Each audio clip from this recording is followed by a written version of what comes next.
Hello, my dear viewers. I am Anwar Hussain Barbia. Welcome you to your channel Age with Physics. So we are studying electromagnetic induction in class 12. In electromagnetic induction, we have already gone for 7 lectures. So this will be the 8th lecture in electromagnetic induction.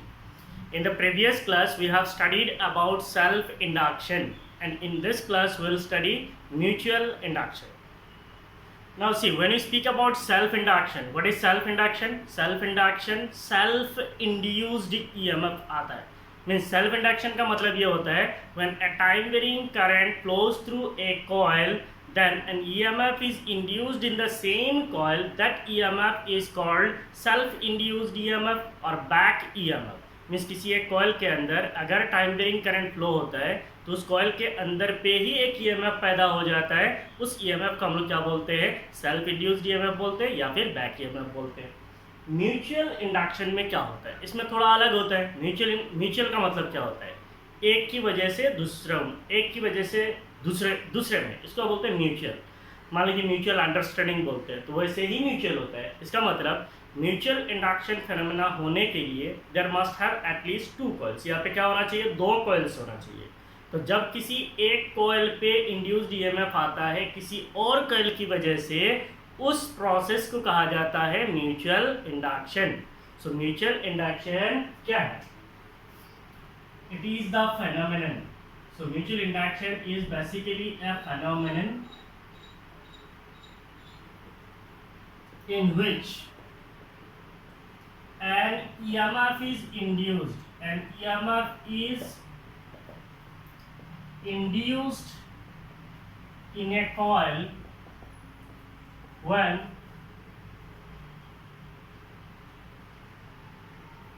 what is mutual induction? It is a phenomenon in which an EMF is induced in a coil when a time varying current,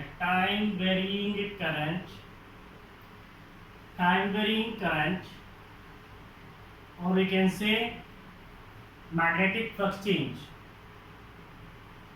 Time varying current or magnetic flux change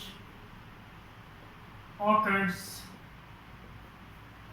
in a nearby coil. Nearby coil भी बोल सकते हैं या फिर circuit भी बोल सकते हैं, जो आपको बोलना है बोलिए. क्या है mutual induction? It is the phenomenon in which N EMF is induced in A coil when a time varying current or magnetic flux change occurs in a nearby coil or circuit. इसका मतलब ये एक phenomenon है जहाँ पे induced EMF आता है. Induced EMF कैसे आता है? जब इसके पास वाला किसी सर्किट या कॉइल पे करंट चेंज होता है टाइम के साथ, या फिर मैग्नेटिक फ्लक्स चेंज होता है.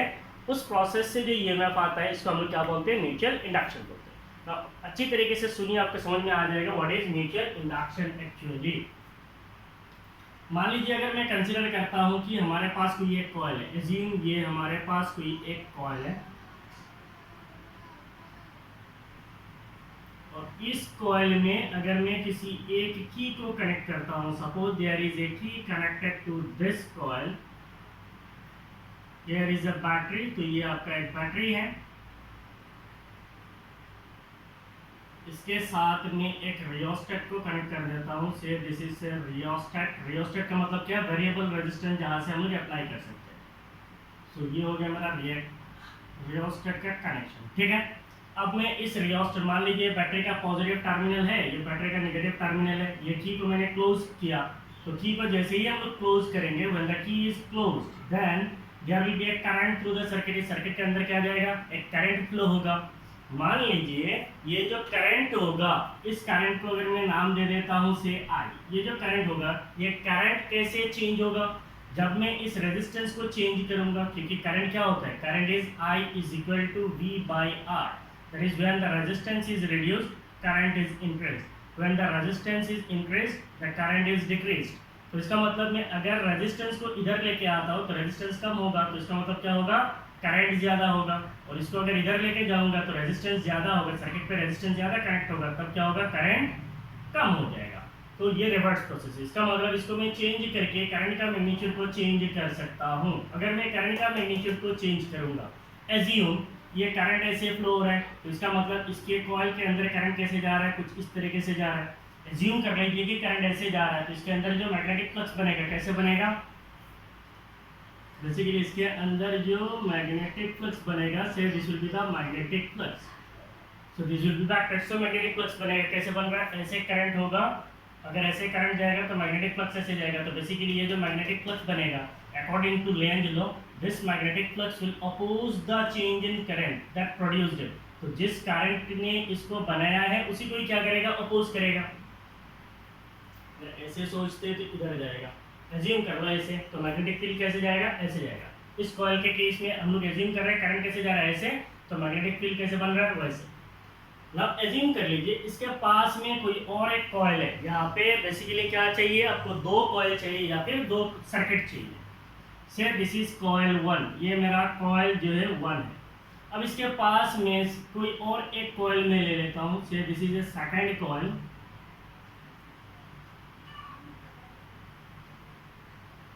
This is a second coil and it is connected to a simple resistance। मान लीजिए कोई एक रेजिस्टेंस के साथ कनेक्ट है and it is a closed circuit।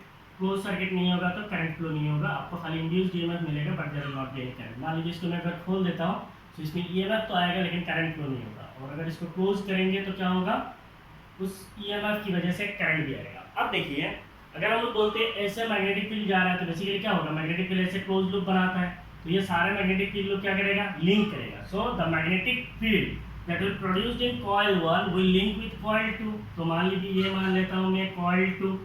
Coil 1 में जब करंट चेंज होगा तो इसमें मैग्नेटिक फील्ड पैदा होगा। ये जो मैग्नेटिक फील्ड इंड्यूस होगा, आई अगर कम ज़्यादा होता है, करंट अगर कम ज़्यादा होगा, then magnetic flux density will also increase and decrease। Current increase होगा तो field increase, flux density increase होगा, करंट डिक्रीज होने से फ्लक्स डेंसिटी भी डिक्रीज होगा।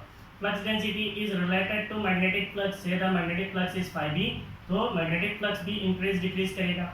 मैग्नेटिक फ्लक्स चेंज हो रहा है, करंट चेंज हो रहे से क्या हो रहा है, मैग्नेटिक फ्लक्स चेंज हो रहा है, तो इसीलिए लिखा है टाइम वेरिंग करंट और मैग्नेटिक फ्लक्स चेंज। तो ये हो गया आपका टाइम वेरिंग करंट और ये हो गया मैग्नेटिक फ्लक्स चेंज। अब ये मैग्नेटिक फ्लक्स चेंज जब इस कॉइल के साथ लिंक करेगा तो इस कॉइल के ऊपर एक ईएमएफ इंड्यूस होता है and that EMF will oppose the current that produced it. किसने बनाया, इसने बनाया, तो इसी को ही अपोज करेगा। मान लीजिए इस सर्किट पे अगर रिजल्टेंट करंट का डायरेक्शन क्लॉकवाइज है तो इस सर्किट पे रिजल्टेंट करंट का डायरेक्शन कैसे होगा, एंटी क्लॉकवाइज होगा। मान लीजिए कॉइल 1 है तो इसका मैं नाम दे देता हूँ करंट I1 है। ये कॉइल मेरा सेकंड है, इसका मान लीजिए करंट है I2 है। अब इसके अंदर जो करंट पैदा होगा दैट करंट विल अपोज। तो अगर मान लीजिए ये करंट ऐसे आता है तो ये करंट कैसे होगा, ऐसे। दिस करंट विल बेसिकली इसको अपोज करेगा। तो ये स्कीमेटिकली दिखाना बहुत मुश्किल है, लेकिन रिजल्टेंट करंट सर्किट का जो करंट है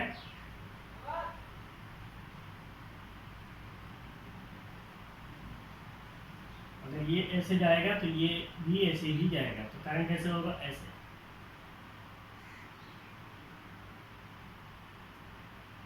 ये अगर रिजल्टेंट करंट क्लॉकवाइज है तो ये रिजल्टेंट करंट कैसा होगा, एंटी क्लॉक। अब इसमें जो फ्लक्स बनेगा that flux will oppose this flux. तो ये फ्लक्स को कैसे अपोज कर सकता है, जब फ्लक्स ऐसे पैदा होगा तो ही तो अपोज करेगा ना। ये मान लीजिए फ्लक्स ऐसे आ रहा है तो ये इसको क्या करेगा, अपोज करेगा, क्योंकि यहाँ पे लेंज लॉ लगता है, ठीक है। सो कॉइल 1 पे जो करंट था वो है I1, तो I1 को मैंने चेंज किया तो कॉइल 1 के अंदर का जो फ्लक्स डेंसिटी है वो चेंज होगा।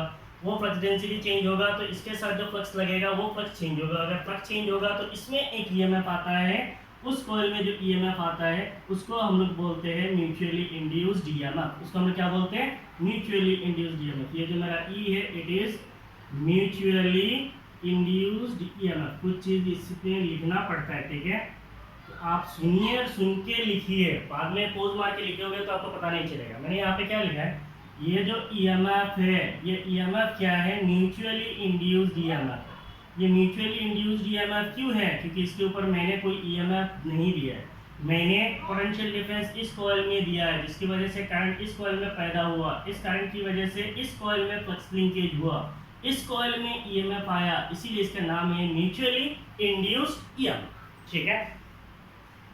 नाउ जिस कॉइल में हम लोग करंट को डिलीवर करते हैं या करंट को पास करते हैं, बेसिकली इस कॉइल को हम लोग कहते हैं प्राइमरी कॉइल। जिस कॉइल में हम करंट देते हैं इसको बोलते हैं प्राइमरी कॉइल, और जिसमें म्यूचुअली इंड्यूस्ड ईएमएफ आता है इस कॉइल को हम लोग कहते हैं सेकेंडरी कॉइल। तो कुछ जगह पे आपको कॉइल भी मिल जाता है, सेकेंडरी वाइंडिंग भी बोलते हैं। ये हो गया हमारा सेकेंडरी वाइंडिंग। प्राइमरी कॉइल को हम लोग प्राइमरी वाइंडिंग भी बोल सकते हैं, this is the primary winding, और ये हो गया सेकेंडरी वाइंडिंग। आपको कहानी समझ में आ गया। इस कॉइल में मैं टाइम वेरिंग करंट दे रहा हूँ। टाइम वेरिंग करंट दे रहा हूँ इसका मतलब क्या है, मैं रेजिस्टेंस को कम ज़्यादा करूँगा, चेंज करूँगा। रेजिस्टेंस चेंज करने से मेरा करंट चेंज करेगा। करंट चेंज होगा तो इस कॉइल का फ्लक्स डेंसिटी चेंज होगा। इस कॉइल का फ्लक्स डेंसिटी चेंज होने से इस कॉइल के साथ जो फ्लक्स लिंकेज हो रहा है वो चेंज होगा। इस कॉइल में जो फ्लक्स लिंकेज हो रहा है वो चेंज होने से इसका जो फ्लक्स चेंज है उसके पास वाले कॉइल के साथ लिंकेज करेगा। पास वाले कॉइल के साथ जब लिंकेज करेगा तो पास वाला कॉइल में एक ईएमएफ इंड्यूस होता है, उसको हम लोग बोलते हैं म्यूचुअली इंड्यूस्ड ईएमएफ। ठीक है, अब मैं अगर मान लेता हूँ ये जो मेरा कॉइल है इस कॉइल का number of turns capital N1 है। इसका नंबर ऑफ टर्न्स कितना है, कैपिटल N1 है। मेरा जो सेकंड कॉइल है इसके टोटल नंबर ऑफ टर्न्स क्या है, कैपिटल N2। तो N1 क्या है, N1 is number of turns in coil 1, number of turns in coil 1 मेरा पहला कॉइल का नंबर ऑफ टर्न्स है। और N2 मेरा क्या है, it is the number of turns in coil, number of turns in coil second, coil second का number of turns है। अगर मैं बोलता हूँ कॉइल 1 का करंट जो है वो I1 है, so what is this I1, it is the current in coil 1। What is I2? It is the actually it is induced current है, so it is induced current है, induced current in coil second का induced current है। अब इसमें अगर मैं बोल देता हूँ इसका number of turns per unit length N1 है, तो इसका number of turns per unit length कितना हो जाएगा, N2। So what is this N1? It is number of turns, ये सारे नया चीज नहीं है, पुराना है, आप सुनो। Number of turns per unit length in coil 1। और अगर मैं यहाँ पे बोलता हूँ N2, इसका मतलब क्या है, the number of turns in coil, number of turns per unit length, number of turns per unit length in coil second का number of turns per unit length है, दिख रहा है, yes. So what is phi1, मान लीजिए मेरा पहला जो कॉइल है इसमें जो फ्लक्स इंड्यूस हो रहा है, इस कॉइल के अंदर से अंदर पे जो फ्लक्स इंड्यूस हो रहा है, say that flux is phi1।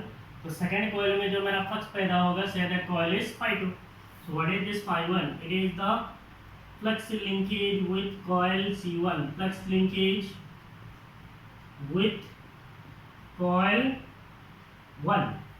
और phi2 क्या हो जाएगा, it will be the flux linkage with coil second, flux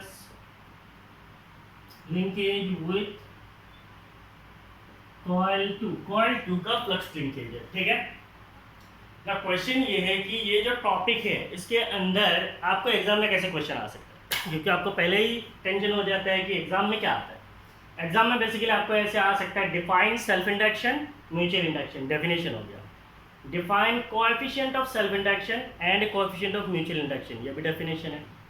define self inductance and mutual inductance बोल के आ सकता है। तो डेफिनेशन बेसिकली पूछा जाता है, लेकिन आपको समझना है पूरा प्रोसेस। अगर आप नहीं समझेंगे तो फिर आप पढ़े क्या, फिर आपको डाउट होगा कि आपने क्या पढ़ा है। तो इसलिए पूरा प्रोसेस को समझना बहुत ज़रूरी है, बट एग्जैक्टली इतना डिटेल में एग्जाम में नहीं पूछा जाता है। आपको ऐसा नहीं पूछेगा explain the phenomenon of mutual induction in detail बोल के, ऐसे नहीं पूछा जाता है, ठीक है। लेकिन समझिए, तो अब मैं अगर बोलूं कि मेरा जो सेकंड कॉइल है उसमें फ्लक्स कितना लिंकेज हो रहा है, इसका मतलब the flux that will linked with second coil, ये कितना होगा।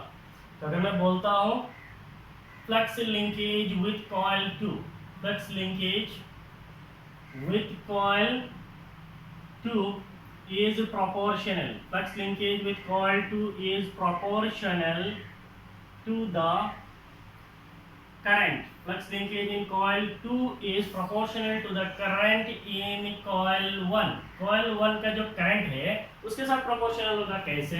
coil 1 के अंदर अगर current ज़्यादा होता है, coil 1 के अंदर magnetic flux density ज़्यादा होगा, flux ज़्यादा होगा, उसके साथ ज़्यादा linkage करेगा तो उसमें ज़्यादा flux आएगा. इसमें ही कम है तो उसमें कम आएगा. वही है. तो flux linkage with coil C2 or coil second is proportional to the current in coil 1. That is the flux, अगर हम लोग बोलते हैं coil C2 का flux है that is phi2, it will be proportional. तो पहले proportionality को यूज करते हैं. It will be proportional to the current in coil 1. coil 1 का current के साथ proportional है. Second coil में जो flux आएगा coil 1 की current की वजह से है. तो wherever there is proportionality एक constant आता है, तो यहाँ पे भी एक constant आता है. That constant is m. Say the current is I1, so it is mi1. What is this m? Where capital M is a constant of proportionality. Capital M is a constant of proportionality.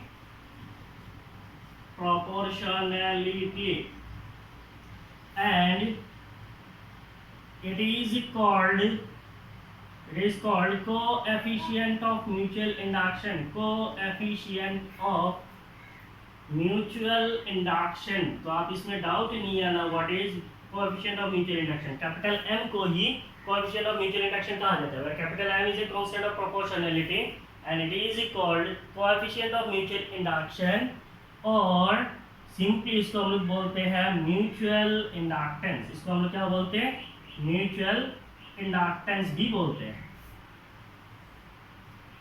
Then अब मुझे मिल गया phi2. अगर मैं phi2 से निकालता हूँ capital M, then what will be capital M? It will be equal to phi2 divided by I1. So this will be the mutual inductance, that is capital M. तो ये हो गया कितना टर्न के लिए. यहाँ पे मैंने कंसीडर किया है फॉर ए टर्न. कितने टर्न के लिए? एक टर्न के लिए. अब मैं मान लेता हूँ मेरे पास capital N number of turn है. तो सेकेंड कॉइल में कितने टर्न है? Capital N2 number of turn से. कितने टर्न है? N2 नंबर ऑफ टर्न से. इस N2 को इसके साथ मल्टीप्लाई कर दो, then you will get the total number of turn, that is phi2 divided by I1. So this is actually the coefficient of mutual induction और mutual inductance between a pair of coils. ठीक है. और कहीं कहीं पे अगर हम लोग ऐसे इस्तेमाल करते M I1 is equal to N2 phi2, there also it is correct. M I1 is equal to N2 phi2, this is also correct. ठीक है. तो पहले आप इस प्रोसेस को सुनिए अच्छी तरीके से. वीडियोस को मैं जब भी बनाता हूँ मेरा वीडियोस बेसिकली लॉन्ग हो जाता है. It is only because I try to give whatever I know. मुझे बहुत नहीं आता, जितना आता है whatever I know I try to give it to you. पहले आप उस चीज़ को समझें, फिर अच्छी तरीके से सुनने से आपको समझ में आएगा और समझने के बाद कॉपी कीजिएगा. ठीक है. तो फिर आपको डाउट नहीं होगा. I hope so. Now you can pause and write it.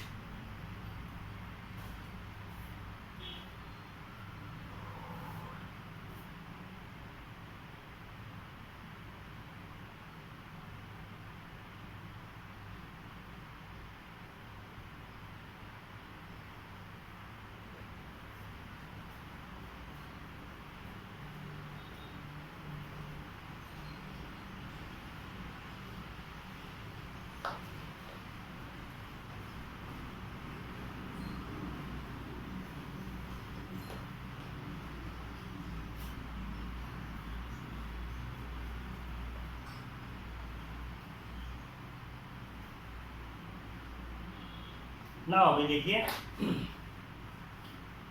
यहाँ से हम लोगों को क्या मिल गया? Mutual inductance. यहाँ से भी हम लोग डिफाइन कर सकते हैं, लेकिन एक जगह से डिफाइन करेंगे तो अच्छा होगा. ठीक है. अभी अगर हम यूज करते हैं Faraday's law of electromagnetic induction, according to Faraday's law of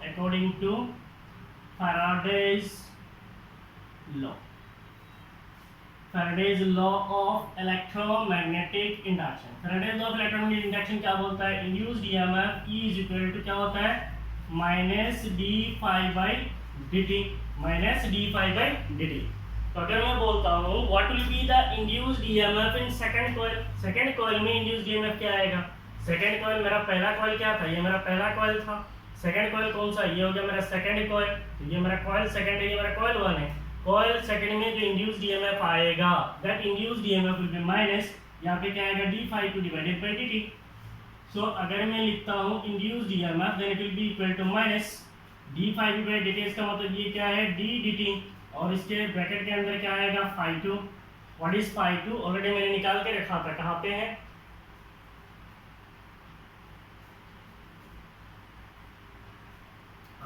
अगर मैं ऐसे लिखता हूँ induced EMF, then it will be equal to minus d dt। ∅2 को मैं क्या लिख सकता हूँ, ∅2 can be written as mi1, ∅2 can be written as capital mi1, so this will be the ∅2। अब इसको अगर मैं लिखता हूँ induced EMF E, then it will be equal to minus d dt, और mi1 को मैं क्या लिख सकता हूँ, n2 ∅2 भी लिख सकते हैं। ये लॉन्ग क्यों हो रहा है, तो induced EMF E will be equal to n2 ∅2 को हम लोग लिख सकते हैं mi1। तो इसको इतना लॉन्ग करने की जरूरत नहीं है। इंड्यूस्ड ईएमएफ को अगर मैं लिखता हूँ E, then it will be equal to minus m, तो आपका कांस्टेंट है वो आउट हो जाएगा, जैसे कांस्टेंट ऑफ प्रोपोर्शनलिटी है, एंड इसके अंदर में क्या रहेगा, di1 divided by dt। So this is the induced EMF in second coil, induced EMF in second coil. So this is the expression for induced EMF in second coil. Second coil में जो induced EMF आएगा, that will be minus m di1 divided by dt। That means coefficient of mutual inductance multiplied by, ये क्या है, is the rate of change of current in coil 1, it is the rate of change of current in coil 1। ठीक है, अब उस side की कोई जरूरत नहीं है। नाउ यहां से आप क्या डिफाइन कर सकते हो, म्यूचुअल इंडक्टेंस को, define coefficient of mutual induction, या फिर डिफाइन म्यूचुअल इंडक्टेंस। अगर एग्जाम में आता है तो कैसे लिखोगे आप, म्यूचुअल इंडक्टेंस कैसे डिफाइन करेंगे, तो डिफाइन म्यूचुअल इंडक्टेंस, यहाँ से मैं लिख सकता हूँ capital M is equal to minus E divided by di by dt, di1 divided by dt। इसका मतलब क्या है, अगर मैं बोलता हूँ suppose di1 divided by dt, di1 divided by dt, इसका मतलब क्या है, rate of change of current in coil 1 is 1 ampere second inverse. इसका मतलब 1 एम्पियर करंट अगर 1 सेकंड में चेंज होता है किसमें, कॉइल 1 में, then mutual inductance M will be numerically equal to induced EMF. Mathematics बोल रहा हूँ, ओनली मैग्नीट्यूड के साथ, माइनस का भूल जाइए कि अगर मैं मैग्नीट्यूड ले लेता हूँ तो ये इंड्यूस्ड ईएमएफ क्या हो जाएगा, माइनस मैग्नीट्यूड लेना। तो इसका मतलब suppose di1 by dt is equal to 1 ampere पर सेकंड। इसका मतलब कॉइल 1 का अगर करंट 1 एम्पीयर 1 सेकंड में चेंज होता है, then coefficient of mutual induction M will be numerically equal to induced EMF। तो इसका मतलब अगर हम डिफाइन करते हैं coefficient of mutual induction, coefficient of mutual induction, और अगर आपके एग्जाम में डिफाइन करने के लिए आता है, define mutual induction, define mutual induction और coefficient of mutual induction, how to define it.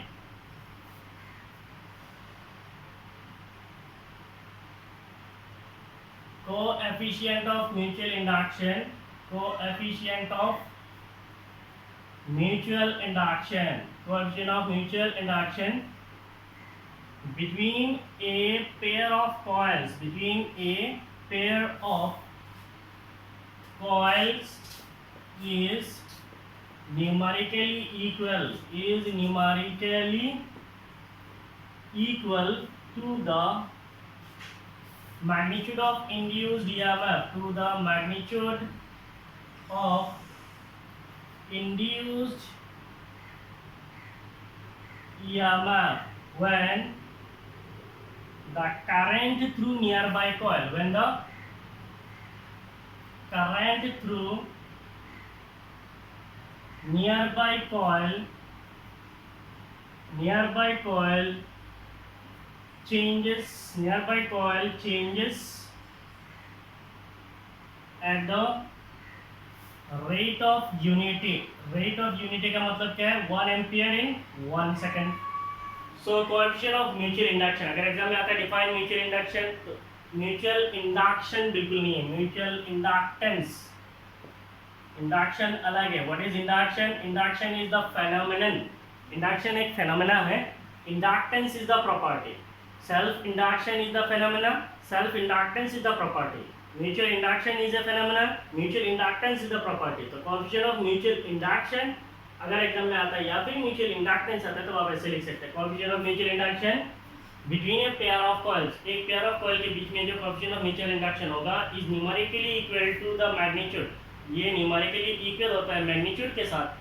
किसका magnitude? Magnitude of induced EMF के साथ इक्वल होता है when the current through nearby coil changes at the rate of unity. जब इसके पास वाले कॉइल में करंट 1 एम्पीयर 1 सेकंड पे चेंज होता है तो आपका इंड्यूस्ड ईएमएफ जो सेकंड कॉइल में होगा उसका magnitude coefficient of mutual induction के क्या होगा? बराबर होगा. सो this is about this topic. ठीक है, तो अभी हम लोग और एक टॉपिक पढ़ेंगे, that is mutual inductance between a pair of coils, और mutual inductance between a pair of coaxial coils या फिर कोएक्सियल सोलेनॉइड्स. ठीक है, तो पहले आप इसको पोज मारिए, लिखिए.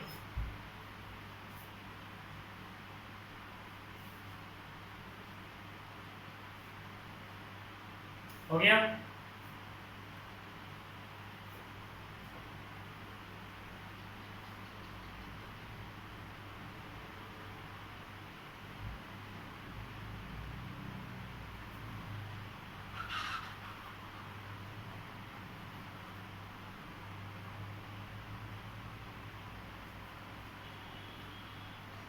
ये बेसिकली एक डेरिवेशन है, mutual inductance between a pair of coaxial coils. Mutual inductance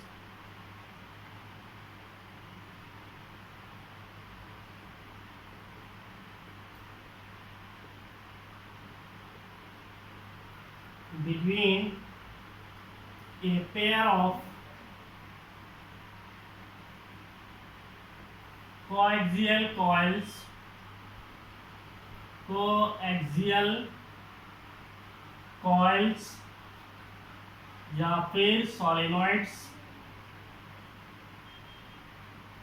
solenoids. तो इस टॉपिक के ऊपर बेसिकली आपको डेरिवेशन आ सकता है, न्यूमेरिकल भी आ सकता है. ठीक है, क्वेश्चन कैसे आ सकता है? derive an expression for mutual inductance between a pair of coaxial solenoids या फिर between a pair of coaxial coils बोल के आ सकता है. कोएक्सियल का मतलब क्या है? कोएक्सियल का मतलब हमें पता है जब दोनों कॉइल का एक्सिस एक ही एक्सिस पे हो उस कॉइल को हम क्या, उस पेयर को हम क्या बोलेंगे? कोएक्सियल कॉइल्स बोलेंगे.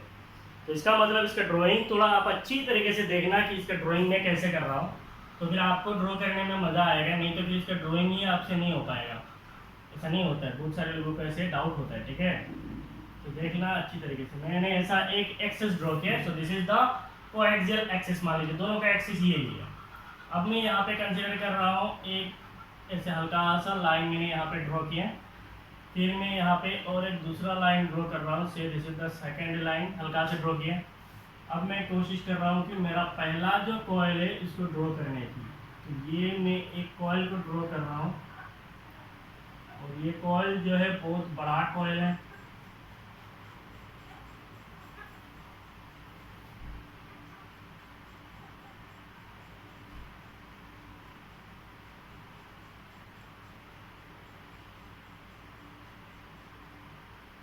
ये मेरा पहला एक बड़ा सा कॉइल मैंने ड्रॉ किया. ठीक है, उसके बाद आपको क्या करना है?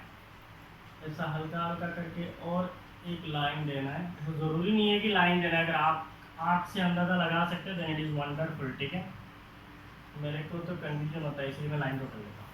तो एक हो गया मेरा कॉइल जो है बाहर में है. अब मैं कोशिश करूँगा कि और एक कॉइल ड्रॉ करूँ, लेकिन वो कॉइल जो है इस कॉइल के अंदर होगा. तो मान लीजिए आपके पास दो पेन है, तो आप सेकेंड कलर का एक पेन को यूज़ कीजिए और इसके अंदर और एक छोटा सा कॉइल ड्रॉ कीजिए.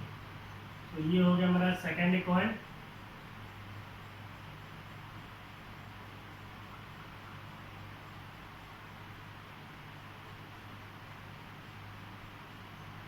आपको एक साथ देखने के बाद समझ में नहीं आएगा कि आपको ड्रॉ क्या करना है, ठीक है। तो इसलिए पहला स्टेप से आप देखते जाएंगे, ड्रॉ करने में आपको टेंशन नहीं होगा, ठीक है। तो एक कॉइल मेरे बाहर है और एक कॉइल जो है अंदर है। तो एक बड़ा सा कॉइल है, एक छोटा सा कॉइल है। नाउ सी, जो अंदर में मेरा छोटा सा कॉइल है इसका नाम दे देता हूँ मैं S1, और जो मेरा बाहर का बड़ा सा कॉइल है इसका नाम दे देता हूँ मैं S2। तो S1 क्या है, छोटा कॉइल है, ऐसे अजीम करो ना, ये एक बड़ा सा कॉइल है, so this is a bigger coil, इसके अंदर एक छोटा सा कॉइल है, ये मेरा S2 है और ये जो है S1 है, अज्यूम करना। तो ये मेरा बड़ा वाला कॉइल है S2 है, ये छोटा वाला कॉइल है S1 है, बड़ा वाला कॉइल ये है और अंदर में एक छोटा सा कॉइल है, इसका मतलब S1 जो है S2 के अंदर है, बड़ा वाला कॉइल के अंदर है बिल्कुल, और दोनों का एक्सेस एक ही एक्सेस पे है, इसको बोलते हैं कोएक्सियल कॉइल्स। अंदर वाला जो सोलेनॉइड है से इट इज S1, बाहर वाला जो सोलेनॉइड है वो मान लीजिए S2 है। अंदर वाला जो मेरा सोलेनॉइड है इसका रेडियस को मैं मान लेता हूँ R1, और जो मेरा बाहर वाला सोलेनॉइड है ये हो गया मेरा बाहर वाला सोलेनॉइड, इस बाहर वाला सोलेनॉइड का रेडियस को मैं कंसीडर कर लेता हूँ R2। अंदर वाला सोलेनॉइड का रेडियस कितना है, R1 है, बाहर वाला सोलेनॉइड का रेडियस कितना है, R2। मैं एज्यूम कर रहा हूँ कि यहाँ पे जो मेरा दोनों सोलेनॉइड है, दोनों सोलेनॉइड का जो लेंथ है that length of solenoid is L, दोनों सोलेनॉइड का लेंथ कितना है, L है। अगर मैं बोलता हूँ बाहर वाला जो सोलेनॉइड, बाकी उधर ही बोल देंगे। Now we have to assume one thing, I am assuming that there is a current through inner solenoid. There is a current through inner solenoid and that current is I. मेरा जो अंदर वाला coil है इसके अंदर एक current flow हो रहा है और वो करंट क्या है, I है। बाहर वाला कॉइल पे मैं कोई भी करंट नहीं दे रहा हूँ, ठीक है। तो अब इसको लिखेंगे कैसे, Consider a pair of coaxial coils, a pair of coaxial coils or solenoids. Consider a pair of coaxial coils or solenoid having radius R1 and R2 as shown in figure. तो मैंने पहले क्या लिखा है, Consider a pair of coaxial coils or solenoids having radius R1 and R2 as shown in figure. Suppose small n1 and small n2 are the number of turns in. Consider a pair of coaxial coils or solenoids. लिख दिया। Suppose n1 and n2 are the number of turns in solenoids S1 and S2 respectively। तो आपको दिख रहा है कौन सा S1 है और कौन सा S2 है। इनर सोलेनॉइड है S1, आउटर सोलेनॉइड है S2। Suppose N1 and N2 are the number of turns in solenoids S1 and S2 respectively. Suppose capital N1 and capital N2 are the number of turns in solenoids S1 and S2 respectively.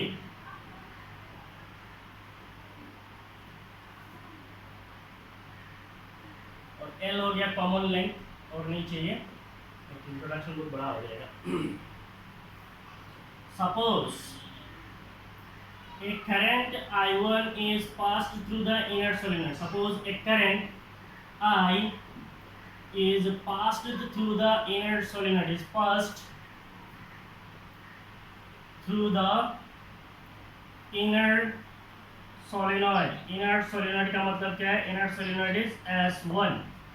Suppose a current I is passed through the inner solenoid. Assume कर लो मेरा जो अंदर वाला coil है इसके अंदर में एक करंट फ्लो करा रहा हूँ, वो करंट क्या है, that current is I.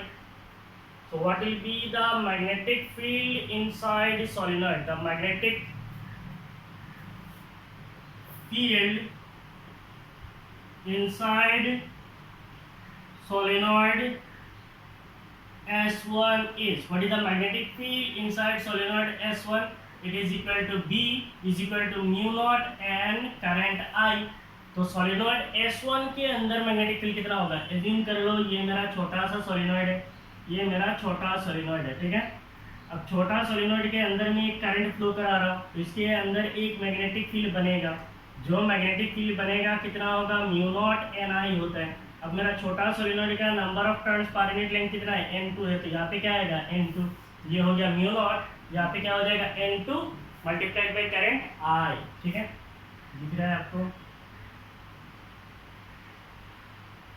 n2 multiplied by the current I, ये हो गया magnetic field inside solenoid S1। ना इमेजिन कीजिए जो मेरा सोलिनॉइड S1 है वो कहाँ है, अंदर है।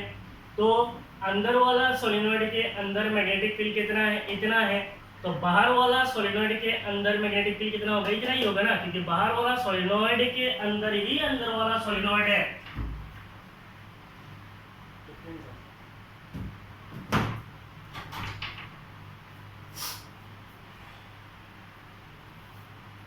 Suppose A current I is passed to the inner solenoid S1। अंदर वाला सोलिनॉइड के अंदर में एक करंट दे रहा हूँ, अंदर वाला सोलिनॉइड पे मैं एक करंट दे रहा हूँ, वो करंट है I। इस अंदर वाला सोलिनॉइड के अंदर करंट की वजह से एक मैग्नेटिक फील्ड बनेगा, that magnetic field is mu nought n I. अच्छा, यहाँ पे n2 कैसे आएगा, अंदर वाला सोलिनॉइड है ना, अंदर वाला सोलिनॉइड का number of turns per unit length कितना है, n1 है अंदर वाला सोलिनॉइड का, तो यहाँ पे क्या आएगा n1। तो mu not n1 multiplied by current I होगा ना। अंदर वाला जो सोलिनॉइड है उसके अंदर मैग्नेटिक फील्ड कितना है, म्यू नॉट n1I। तो बाहर वाला जो सोलिनॉइड है, बाहर वाला जो बड़ा सोलिनॉइड है उसके अंदर मैग्नेटिक फील्ड कितना होगा, इतना ही होगा ना, क्योंकि बाहर वाला सोलिनॉइड के अंदर अंदर वाला छोटा सोलिनॉइड है, तो इसलिए अंदर वाला के अंदर जो मैग्नेटिक फील्ड होगा वही मैग्नेटिक फील्ड बाहर वाला के साथ भी लिंक करेगा। सो इससे हम लोग लिख सकते हैं the magnetic flux linkage, the magnetic flux linkage, magnetic flux linkage per turn, magnetic flux linkage per turn of, magnetic flux linkage per turn of outer solenoid S2 is। यहाँ पे आप मीनिंग समझो, मैं करंट दे रहा हूँ अंदर वाला coil पे, अंदर वाला कॉइल के अंदर मैग्नेटिक फील्ड बनेगा, जो अंदर का कॉइल पे मैग्नेटिक फील्ड बनेगा वही मैग्नेटिक फील्ड बाहर वाला कॉइल के अंदर भी है। तो इसका मतलब अंदर वाला कॉइल का जो मैग्नेटिक फील्ड है उसका मैग्नेटिक फील्ड बाहर वाला कॉइल के साथ भी लिंक करेगा। तो वहां से मैं निकाल सकता हूँ द मैग्नेटिक फ्लक्स लिंकेज पर turn of outer solenoid S2 is. अगर मैं बोलता हूँ मैग्नेटिक फ्लक्स लिंकेज पर टर्न, एक टर्न के लिए, तो चलो यहाँ पे मैं T से डिनोट कर लेता हूँ एक टर्न का। सो फ्लक्स क्या होता है, फ्लक्स इज BA। तो इसका मतलब BA, B क्या है, magnetic field inside solenoid S1, और A क्या है, it is the area of coil. तो पहले मैं निकाल देता हूँ एरिया। एरिया कौन सा एरिया यूज करूंगा, कॉइल 1 का एरिया, क्योंकि कॉइल 1 के अंदर फील्ड बन रहा है। तो फ्लक्स कितना बन रहा है कॉइल 1 के अंदर, कॉइल 1 के अंदर जो फ्लक्स बनेगा वो होगा B। कौन सा B, ये एरिया कॉइल 1 का एरिया। कॉइल 1 के अंदर का जो फ्लक्स होगा वही कॉइल 2 के साथ भी लिंक करेगा, तो इसका मतलब BA1 होगा। What is B, it is mu not n1 current I, mu not ni। Area क्या होगा, area is pi R square. तो पाई आर के जगह पे क्या आएगा, अंदर वाला कॉइल का रेडियस पाई आर स्क्वायर, ठीक है। So this is the flux linkage पर turn of outer solenoid. Now what will be the flux, total flux linkage with the solenoid, total flux linkage, total flux linkage with solenoid S2, total flux linkage with solenoid S2 is, अगर मैं बोलता हूँ total flux है, that total flux is phi। so total flux will be equal to क्या हो जाएगा, number of turns in outer solenoid, number of turns in outer solenoid क्या होता है n2, phi is equal to, अच्छा total flux linkage with solenoid S2, बाहर वाला solenoid के साथ टोटल फ्लक्स कितना लगेगा, phi, it will be equal to total number of turns multiplied by the flux linkage पर टर्न। एक टर्न में जो फ्लक्स लिंक हो रहा है उसको लिखेंगे। n2 का हम लोग कैसे निकालेंगे, हम लोगों को पता है स्मॉल n क्या होता है, it is number of turns per unit length होता है। इसका मतलब कैपिटल N इक्वल टू क्या होता है, NL होता है। अगर मैं बोलता हूँ बाहर वाला कॉइल का नंबर ऑफ टर्न्स, तो यहाँ पे क्या आ जाएगा n2 मल्टीप्लाइड बाय लेंथ। तो यहाँ पे क्या हो जाएगा N2 multiplied by the length will give us capital N2। और एक टर्न का फ्लक्स कितना है? एक टर्न का फ्लक्स है mu not N1 current I, और इसके ब्रैकेट के अंदर क्या है? पाई R1 square. So this is the total flux linkage with outer solenoid that is S2। आपको याद है तो वेरी गुड है, नहीं है तो मैं गोल करके रख दिया, ठीक है। अभी आप लोग पोज मारिए, इसको लिखिए जल्दी जल्दी। समझ में आ रहा है? ये थोड़ा कंफ्यूजिंग है, ठीक है। तो इसको बेसिकली क्या होता है, ये यहाँ पे स्टूडेंट को कंफ्यूज होता है। करंट दे रहा हूँ मैं अंदर वाला कॉइल में, अंदर वाला कॉइल में जब मैं करंट देता हूँ तो अंदर वाला कॉइल में मैग्नेटिक फील्ड बनता है। वही मैग्नेटिक फील्ड से अंदर वाला कॉइल के अंदर एक फ्लक्स पैदा होता है। वही फ्लक्स जो है बाहर वाला कॉइल के साथ लिंक करता है। सो इतना आपको दिमाग में आ रहा है। कॉइल 1 के अंदर जो फ्लक्स चेंज होगा वही कॉइल 2 का फ्लक्स चेंज के साथ लिंकेज करेगा, ठीक है। अभी आपको पोज मारिए, लिखिए।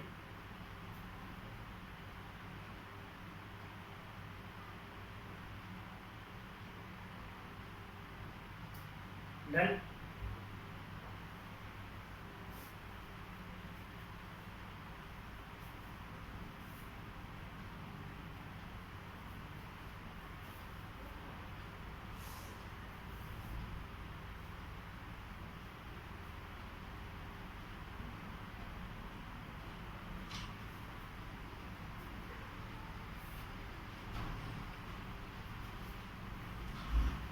ये हो गया टोटल फ्लक्स लिंकेज। मान लीजिए इसको मैं अगर इक्वेशन 1 दे देता हूँ, से this is equation 1। Now we know flux linkage in terms of mutual inductance, in terms of mutual inductance is flux linkage in terms of mutual inductance। phi क्या होता है? proportional to I होता है। phi equal to क्या होता है? mi होगा। तो flux linkage in terms of mutual inductance को हम कैसे लिखेंगे? Say that flux linkage is phi, it will be equal to m multiplied by the current, so it is I। तो ये हो गया मेरा सेकंड इक्वेशन। अब आप काम कीजिए, इक्वेशन 1 और सेकंड इक्वेशन 1 और इक्वेशन 2 को कंपेयर कीजिए। I यहाँ पे है तो I यहाँ पे है, और m जो है ये बाकी पूरा चीज जो है वो क्या बन जाएगा? पूरा चीज जो है वो आपका m बन जाएगा। So if you compare equation 1 and 2, that is comparing equation 1 and 2, we can write mutual inductance capital M will be equal to mu naught N1 N2 mu naught N1 N2 pi R1 square multiplied by the length, that is L। So this is the mutual inductance between the pair of coils, mu naught N1 N2 pi R1 square L। अब आपको ये mu naught देखिए कुछ समझ में आ रहा है? What is this mu naught? It is permeability of free space. इसका मतलब मेरा जो दोनों सोलेनॉइड्स है, वो दोनों सोलेनॉइड्स के अंदर पे जो मीडियम है, वो मीडियम कौन सा मीडियम है? It is basically air field है। इसके अंदर मीडियम कौन सा है? एयर फील्ड है। मीन्स मैंने इनके अंदर एयर को एज्यूम किया। अब मान लीजिए उन सोलेनॉइड्स के अंदर जो एयर है, उन एयर को रिप्लेस करके अगर मैं कोई और एक मीडियम डाल देता हूँ, से एनी मीडियम जिसका परमिएबिलिटी न्यू आर है, तब क्या होगा? It will B multiplied with this. If a material medium with permeability, if a material medium with permeability mu r, if a material medium with permeability mu r is inserted inside solenoids, दोनों solenoid के अंदर में ऐसा एक medium consider कर लेता हूं जिसका रिलेटिव परमिएबिलिटी कितना है? म्यू आर है। परमिएबिलिटी म्यू आर है। Then what will be the mutual inductance? Mutual inductance will change to mu not multiplied by mu R N1 N2 pi R1 square L। So this will be, मेरा pi और are एक जैसा दिखता है। आप सुनोगे तो आपको टेंशन नहीं होगा, सीधा देखोगे तो तब होगा। Mu naught mu r N1 N2 pi R1 square L will be the mutual inductance when we will fill the space between the two solenoids with a material of permeability mu r। ठीक है, pose मारिए, लिखिए जल्दी।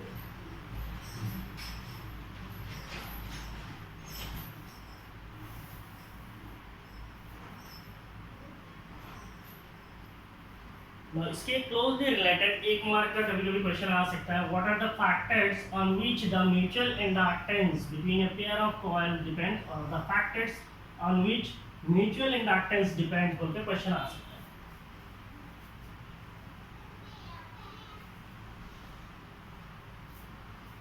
Factors on which mutual inductance depends are mutual inductance depends are, so what are the factors on which the mutual inductance depends? सबसे पहला कौन सा चीज के ऊपर डिपेंडेंट है? N1 N2। इसका मतलब किस चीज पे डिपेंडेंट है? It is dependent on number of turns per unit length। तो सबसे पहला चीज, और एक चीज क्या है? पाई r1 स्क्वायर। पाई r1 स्क्वायर का मतलब क्या है? इट इज द एरिया है। एल है इसका मतलब लेंथ है। Simply you can say that area length इसका मतलब क्या है? Size and shape of two coils. तो पहला चीज size and shape of both coils, size and shape of both coils, दोनों कॉइल्स का साइज और शेप पे डिपेंड करेगा। दूसरा चीज किसके ऊपर डिपेंड करेगा? Relative orientation, relative orientation of coils. मान लीजिए मैंने यहाँ पे दोनों कॉइल को क्या रखा है? कोएक्सियल रखा है। इसका मतलब एक ही एक्सिस पे दोनों का सेंटर है। अब मान लीजिए अंदर वाला कॉइल को इसके पास में लेके आ जाता हूँ, ऐसा ऊपर हटा देता हूँ, या फिर नीचे लेके आ जाता हूँ, इधर लेके जाता हूँ, उधर लेके जाता हूँ, तो ओरिएंटेशन चेंज होगा तो फ्लक्स लिंकेज चेंज हो जाएगा ना। फ्लक्स लिंकेज चेंज होगा तो म्यूचुअल इंडक्टेंस चेंज हो जाएगा। तो इसका मतलब क्या है? रिलेटिव ओरिएंटेशन पे भी डिपेंड करता है। और किस पे डिपेंड करता है? एक चीज तो है, इसका मतलब number of turns in both coils, दोनों कॉइल्स का नंबर ऑफ टर्न्स पे भी डिपेंडेंट है, क्योंकि N1 N2 पे डिपेंडेंट है। और एक चीज पे डिपेंडेंट है, किसके ऊपर डिपेंडेंट है? Permeability. It is dependent on permeability of medium, it is dependent on the permeability of medium.